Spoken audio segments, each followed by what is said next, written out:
What if I told you that in 2025, two African nations, South Africa and Burkina Faso, are rewriting the rulebook on land ownership, challenging decades of Western control? It's happening right now. According to sources, Burkina Faso is aiming to pass a groundbreaking land reform bill, following South Africa's lead. This isn't just about land, it's about sovereignty, independence, and a seismic shift in Africa's power dynamics. An expropriation act that we've had in South Africa, that we've been using before the enactment of this new one, was the 1975 Act. And this is really a tool that governments use every single day when, for example, they need land or property for a public purpose. That would include things like for infrastructure development, or to build a public school, or just down the road from here to build a Gautrain.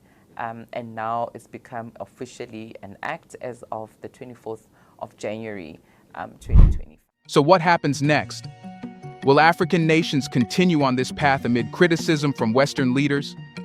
Here we would like to take a moment and thank you for supporting us and being a valued part of our strong community.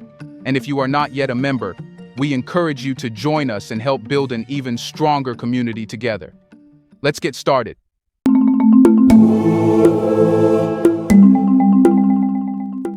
The debate around land reform in Africa is not new, but it has taken on fresh urgency in recent years.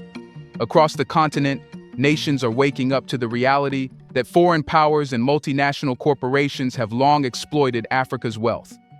For decades, foreign entities have profited from the fertile land of Africa, using it for commercial farming, mining, and resource extraction, while leaving local populations impoverished and landless. But as we enter the 2020s, the narrative is shifting. African nations are increasingly realizing that true economic independence cannot be achieved without reclaiming control over the land that sustains them.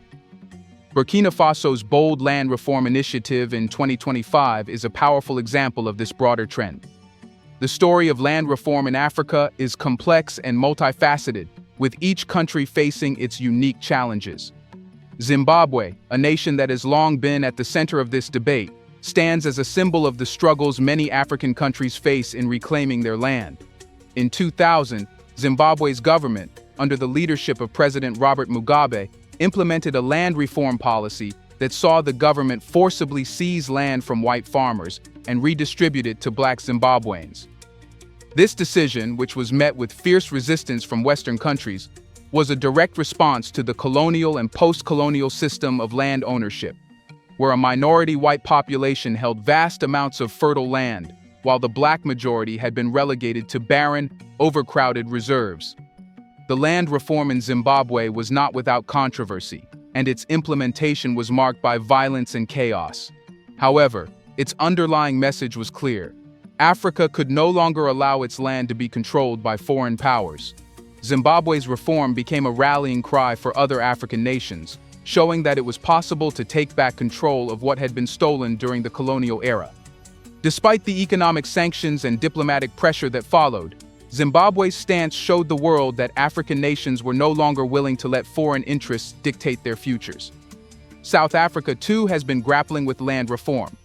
Despite the formal end of apartheid in 1994, the country's land ownership remained deeply skewed. The black majority still owned only a small fraction of the land, while the white minority retained control over the most fertile and arable land. In response, the South African government introduced land reform policies aimed at redistributing land to the black population. However, progress has been slow, hindered by bureaucratic inefficiencies, resistance from wealthy landowners, and international pressure. In 2025, the South African government passed the Land Expropriation Act, which allows for the expropriation of land without compensation for public purposes. This law was seen as a step toward addressing the deep historical inequities in land distribution. But once again, the West reacted with anger, accusing South Africa of violating property rights. Yet the truth is that this reform is essential to redressing the imbalances of the past. South Africa, like many African nations, faces the challenge of balancing the demands of foreign investors with the need to right historical wrongs. Here's a reminder to please like and share the video and subscribe to our channel to watch more videos on Black culture, history, civilization, and identity. Let's continue now. In Mali, President Amy Goa has faced the challenge of foreign mining companies that have long dominated the country's rich gold reserves. These companies, many of them Western, have extracted wealth from Mali's land without contributing significantly to the local economy. The government's recent efforts to reclaim control over its resources mirror the struggles faced by many African nations. Mali's push to regain sovereignty over its land is a response to the long-standing exploitation of its resources by foreign companies, which have profited at the expense of the local population. Burkina Faso, though often overshadowed by its larger neighbors, has now entered the fray with a revolutionary land reform initiative that promises to reshape the country's future. In February 2025, under the leadership of Captain Ibrahim Traoré, the Burkinabe government showed willingness to pass a landmark land reform bill that transfers full control of all land in the country to the state. This reform effectively eliminates foreign land ownership, ensuring that all land belongs to the government and can be allocated according to national priorities. This bold move has sent shockwaves through the region, signaling a shift in Africa's approach to land reform and sovereignty. But how do these reforms impact Africa? For decades, Africa's land has been a battleground for foreign interests seeking to exploit its natural resources: land, minerals, oil, and timber. The history of colonialism set the stage for this exploitation, with European powers carving up Africa to extract its wealth. This historical context cannot be ignored. Colonial land policies were designed to benefit foreign settlers and extractive industries, leaving local populations with limited access to the wealth generated from their lands. Fast forward to today, and the situation remains largely unchanged. Despite Africa's vast natural resources, many African nations are still among the poorest in the world. This is due in large part to the fact that foreign entities, multinational corporations, foreign governments, and wealthy individuals continue to dominate the continent's land and resource markets. In many countries, foreign corporations own vast tracts of agricultural land, often for commercial farming of crops that are exported to Western countries, leaving the local population dependent on foreign food imports. In some cases, the land is used for resource extraction, mining, drilling, and logging, with little to no benefit for the local economy or its people. Land reform, therefore, is about more than just redistributing land. It is about reclaiming sovereignty and ensuring that Africa's resources benefit Africans. By placing control of land in the hands of the state, governments can ensure that land is used for national development, including industrialization, infrastructure, and agriculture. This shift is vital to reducing dependence on foreign aid, increasing food security, and creating jobs for local populations. The economic benefits of land reform are clear. First and foremost, it can drive agricultural productivity. In many African countries, agriculture remains the backbone of the economy, yet much of the land is underutilized or controlled by foreign companies. By redistributing land and ensuring local farmers have access to it, governments can foster a more productive agricultural sector.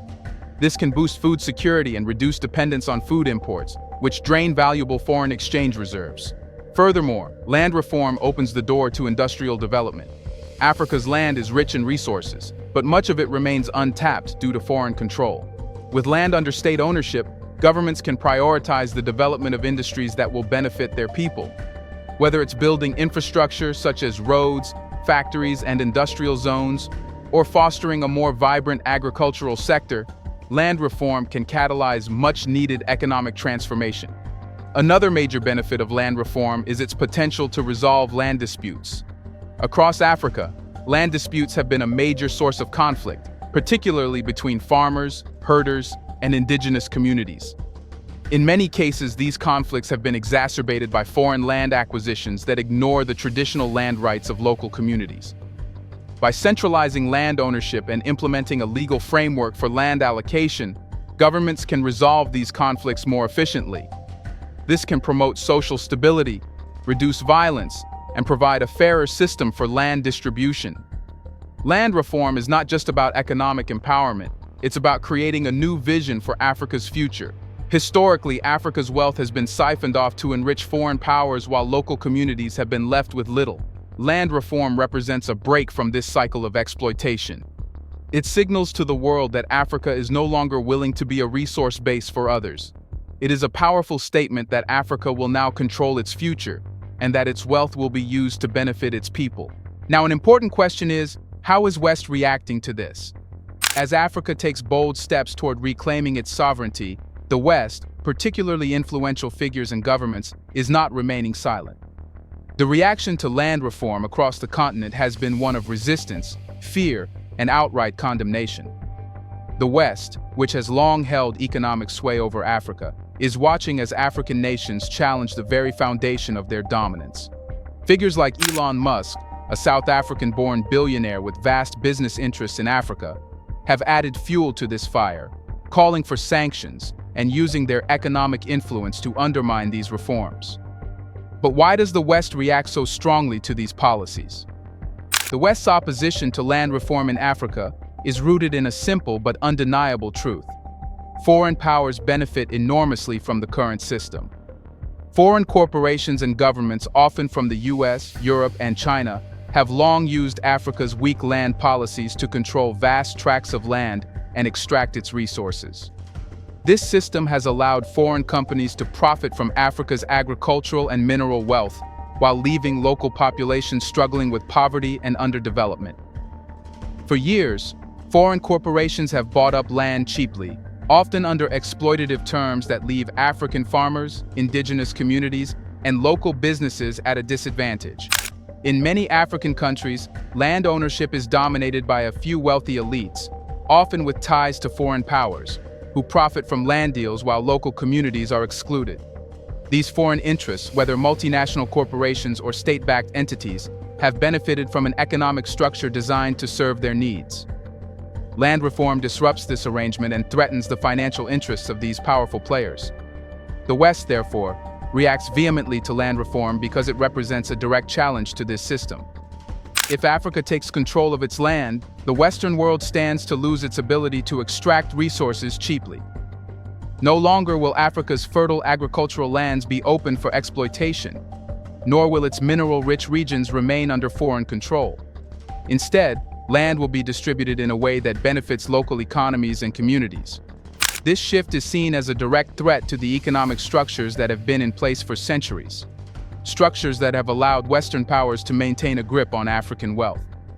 Elon Musk, the South African-born billionaire and CEO of companies like Tesla and SpaceX, has been a vocal critic of African land reforms, particularly in South Africa. Musk, who has deep business ties to the region, has expressed concerns that the land expropriation bill in South Africa, allowing the government to seize land without compensation, could damage the business environment and disrupt investor confidence. His comments echo a broader Western narrative that sees land reform as a threat to economic stability and investor interests. Musk's stance is not just a personal opinion, it reflects a broader Western sentiment that is unwilling to allow African nations to reclaim control of their resources. With his vast wealth and influence, Musk can use his platform to amplify Western concerns about land reforms. This type of interference is not unique to Musk. Many Western billionaires and multinational corporations share the same concerns, as they benefit from a system that keeps African resources in their control. The West has long justified its involvement in African affairs through the language of development and progress.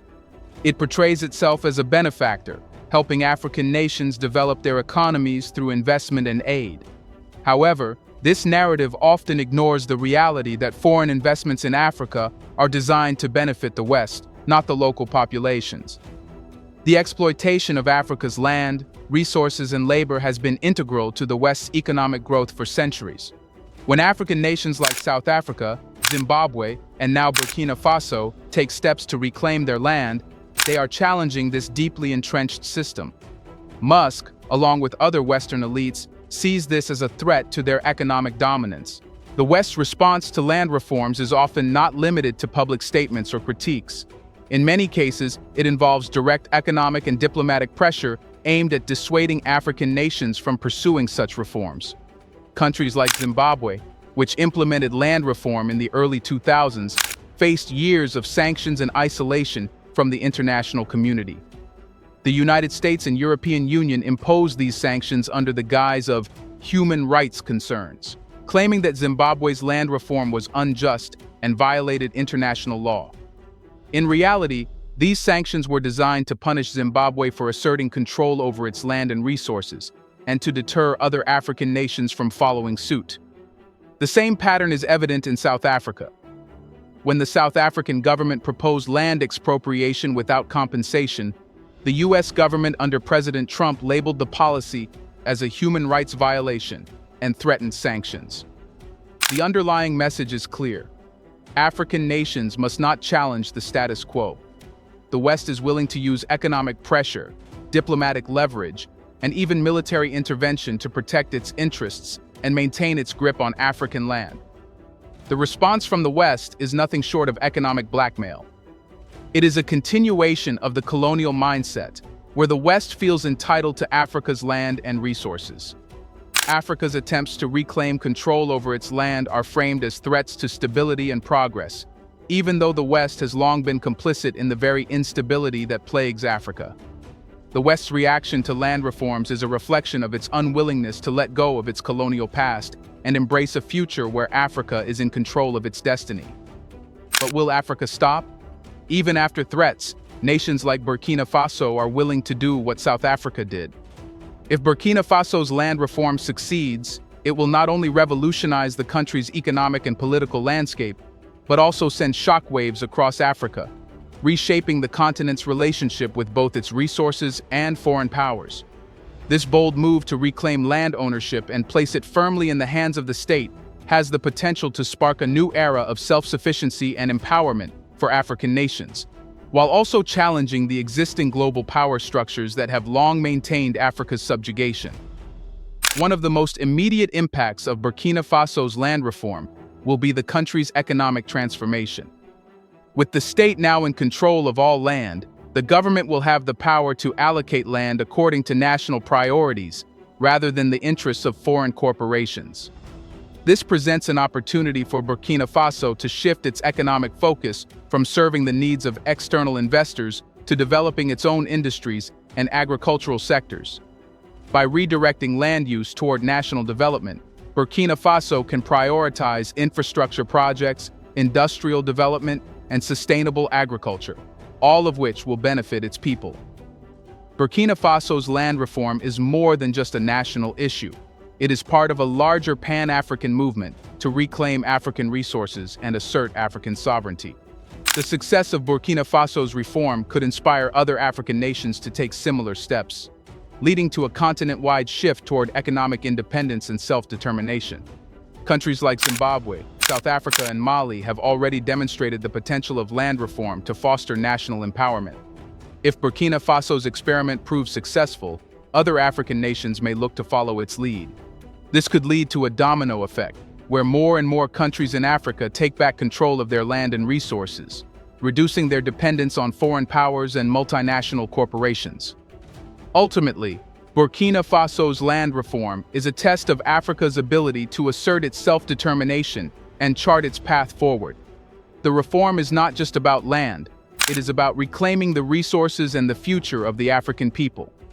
The West may resist, but the winds of change are blowing. The success of Burkina Faso's land reform could inspire a continent-wide movement that ensures Africa's wealth benefits its people, not foreign corporations or governments. Burkina Faso's land reform is a clarion call for African unity, economic empowerment, and sovereignty. It represents the dawn of a new era in which African nations take control of their land and resources, shaping their destinies and rejecting the colonial-era economic structures that have long kept them subjugated. As Africa stands at the threshold of this new era, the world will be watching closely. The question is, will the West continue to stand in the way of Africa's rightful place on the global stage, or will it accept that Africa's time has come? Let us know in the comments section. Is Africa stoppable now? Do you want to watch more videos like this one? If so, subscribe to our channel and press the bell icon next to it. We have decided to bring videos on something nobody talks about: the Black culture, civilization, history, and evidence about how glorious Blacks have been. Thanks for watching, and until the next video, stay tuned.